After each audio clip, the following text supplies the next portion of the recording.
If your morning is straight, your day is straight. And when your day is straight, your life is straight. So it's like you're saying, when your morning is good, your life is good. When your morning can be salat on time, istighfar, it begins with a beautiful supplication to Allah between you and nobody else there, just you and Allah there, and you get to have a conversation with Allah that morning. That entire day you will enjoy the blessings of that experience. Everything about that day will be blessed. You will wake up late, you will pray salah half asleep, you will do all of that stuff, and it will have an impact on the rest of your day. And when you do that istighfar to Allah in the beginning of that day has barakah, which makes you a more sabr, more sadiq, more qanit. All of these qualities, you get more and more of them because you started with that. On the one hand, you have those who want to shun the world. And on the other hand, you have those who want to embrace the world and say, making more money and, enjoying more dunya, etc., etc. It's part of life and we have to do it, etc., etc., without consideration for the spiritual harm of indulging. The harms of, going into indulgence. Because it can really slowly start eating away at your heart. From personal experience, and I'm sure you've experienced this too, the more dunya we immerse ourselves in, even though Allah has made much of it halal on us, the more we immerse ourselves in it, the harder it becomes for us to be spiritually connected to Allah. It starts getting harder and harder. It gets harder to cry in salat. It gets harder to concentrate in a dua. It just gets harder. The more movies you're going to watch, the less Qur'an you're going to like to listen to. It's not a fatwa, it's just going to happen. That's just how it is. That's just how life is. So this balance is something one has to learn. وَالْقَانِتِينَ. And so those who are subservient. And of course, if this world has been beautified, but Allah has beautified the next world far more. He has beautified that next world far, far more. Then infaq is actually a key to strengthening one's faith in the afterlife. Why? Spending in the path of Allah, as I've described before, is depositing in your next life. There are some accounts and some investments like IRAs and things like that. You don't get to retrieve those funds until you're 59 and a half years old. Right? You're in your retirement age, now you can retrieve those funds. Okay? Us spending in the path of Allah is essentially a retirement plan. That's essentially what that is. And the more money you put in it, the more you're looking forward to withdrawal day. If you haven't put much in it, then you're enjoying life now. But if you start putting money away, it's not money you have access to right now. It's not. But the only thing that consoles a person is, what? It's better for me in the long run. And you'll find people even in the worldly sense, there are people who just want the monetary benefits right now. They're not able to invest in long-term investments. They don't have that kind of patience. When the business opportunity comes in, it says, you're going to get the return on your investment in about 10 years. It's 10 years? No thanks. I'd rather hold on to my money right now. Even if it's not going to grow or multiply over time, I don't have that kind of long-term thing. I'm too impatient for that. Where did this ayah begin? As-sabirin. People who are going to engage in a long-term investment have to have what to begin with? Have to have patience. They have to have patience. And if they have that patience, then when they get to that subservience and the call is made, they're able to spend without a problem. They're able to let go of one of the things that gives them, what gives us comfort in life is money. Without money, you can be in discomfort. And money is a source of comfort. And then the next comfort that even the poorest one enjoys is sleep. That's one form of comfort everybody can have. Even the one in torment in life, when they're asleep, they're asleep. All the problems are gone, at least during those hours of sleep, right? So that next piece of life that one really enjoys has been taken away because someone who really wants the akhirah is al-mustaghfirina bil-ashar. And those who make istighfar at what time? Early mornings. They sacrifice their sleep. They take away that other comfort, that comfort that everybody has. So there's this special comfort from money. They start letting go of that for an eventual comfort. And then there's the daily comfort, and that is that of sleep. People can hate anything else.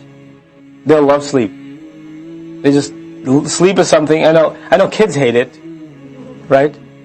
But then and most kids, they hate waking up. They're really cranky if they hate sleeping. Once they fall into it, they love it.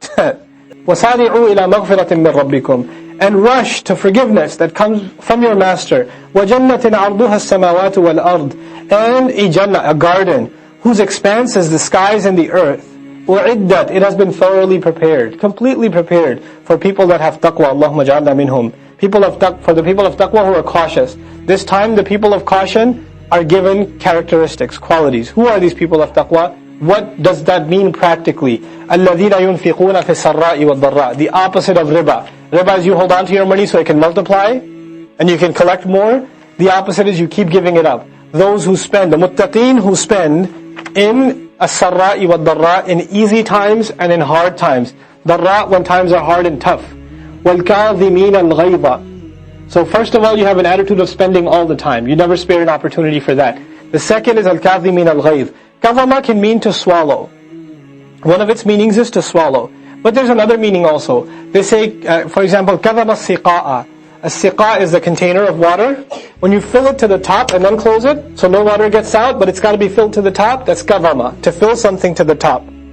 Kazim or kazim is a person, they say is, or actually before that, kazm. Kazm, the word kazm, the ism, is actually for the nasal passage.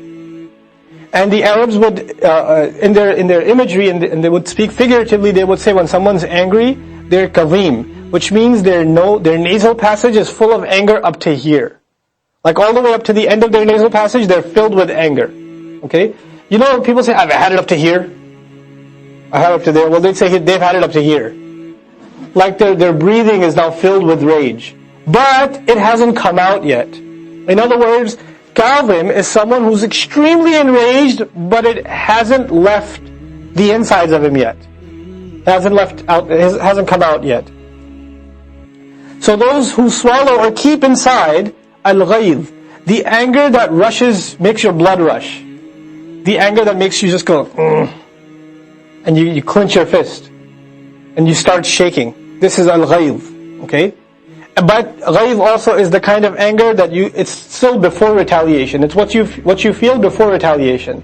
You could say anger is bad if you do something about it. But if you just sit there and you just make faces and just go grrr, then it's not bad. Well actually, if you do something about it, that's called ghadab. That's the kind of anger that's called ghadab. Short of that is ghayz. Ghadab is you're so angry, you're ready to do something, whatever it may be. Musa alayhi salam came back to his nation, ghadbana asifan. He came with ghadab. Did he do something? Oh yeah. Okay. Ghayz is you have rage, but you don't do something about it yet. Even that isn't a good thing. You can't even say, I got angry, but I didn't do anything. Allah is saying it shouldn't even. The people of taqwa, yes, they feel angry, but they have self-control enough that they're able to swallow it, not even let it show on their face. That's the kind of self-control they have on themselves. وَالْعَافِينَ عَنِ النَّاسِ. And those who lovingly pardon. Al-afu also means to not punish. It also means someone who was ready for punishment, you had the power to punish them, and you decided, no, it's okay. Clean slate for you. This is al-afu. وَالْعَافِينَ عَنِ النَّاسِ. And those who are ready and willing to pardon people. وَاللَّهُ يُحِبُّ الْمُحْسِنِينَ. And Allah, He loves those who excel. Allah in fact is the one who loves those who excel. So the ayah began with taqwa, and it graduates to ihsan. That's an important observation. Taqwa is already there, but people who, because of their taqwa, are able to accomplish these qualities in their life, then they will have reached the highest state that the believer can enjoy, and that is of ihsan. The same progression of how taqwa leads to ihsan will be mentioned in Surah Al-Ma'idah. ثُمَّ اتَّقَوْا وَآمَنُوا ثُمَّ اتَّقَوْا أَحْسَنُوا. That taqwa leading to ihsan will be mentioned later on also. Now Allah mentions these same people of taqwa, they're going to have to spend when it's easy, when it's hard, implying it's not always going to be easy for them to spend. Their anger will be tested. People will do offenses against them, and they will use that opportunity to find forgiveness for them. Then Allah adds, وَالَّذِينَ إِذَا فَعَلُوا فَاحِشَةً. Those are the very people that if and when the situation arises that they have committed mindlessly, فَعَلُوا, they didn't think about it, they just did it, they were impulsive. Fahisha is anything that brings you close to zina. The Shari'i technical definition that Mufassirun give, al-fahisha hiya allati tuqarribuka ila zina. Whatever will bring you close to fornication, adultery, that's fahisha. Whether that be a glance, whether that be something you're looking at online, whether it's something on a computer or TV screen, whether it's filthy words, whether it's filthy music, whatever it may be, it can take many forms. In simple terms, you can say whatever's lewd, shameless, vulgar, indecent, this fahish. Okay? And it says fahishatan, it's nakira, which implies they mindlessly do any act of shamelessness. It happens. They did something indecent, and they got impulsive and they committed such an act. Not the worst of it, az-zina, anything short of that too. أَوْ ظَلَمُوا أَنفُسَهُمْ, or wrong themselves in any other way. In other words, fahisha is not the only kind of wrongdoing. Maybe they got angry and said something they shouldn't have said. They weren't able to swallow their anger, right? And they said something. Maybe they got jealous. Maybe they lied. Maybe they cheated. Maybe to just get away from trouble with their parents, they kind of made a little white lie. Not that harmful, but they, how's it going? Everything's fine. Yes, it's okay. Where are you? In the masjid. You're not in the masjid. Okay.